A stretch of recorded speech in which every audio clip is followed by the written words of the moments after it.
وفجأة لقيت الكلام بقى صور وبيتحرك قدامي وكأني جوه الحكاية. ايه ده يا خبر، انا نسيت اعرفكم بنفسي. انا ميري، وبحب قوي الكتاب المقدس ومدارس الأحد علشان بسمع قصص وحكايات وبتعرف على شخصيات.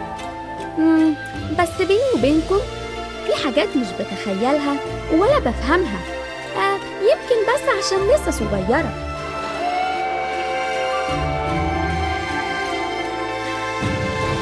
من كام يوم كان عيد ميلادي، ولأني متعودة دايما أصلي طلبت من بابا يسوع هدية حلوة تفرحني.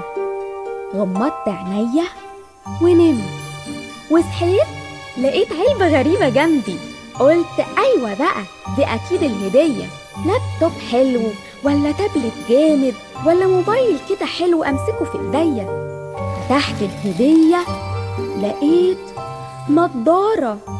قلت إيه ده، خسارة، بس خلاص هدية وجت، هجربها والبسها زي تيتا وهي بتقرا الكتاب المقدس، يمكن تكبر الحروف واعرف بقى اشوف حلو.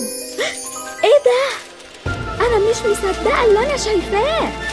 ازاي الكلمات بقت صور وكأني جوه في الحكايه.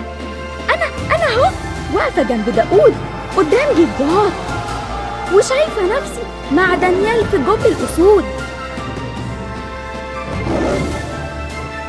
يا سلام، دي هدية جنان، وطبعا هاخدكم معايا. استنوني المرة الجاية مع أول رحلة ليا ومعايا نضارتي الحلوة دي.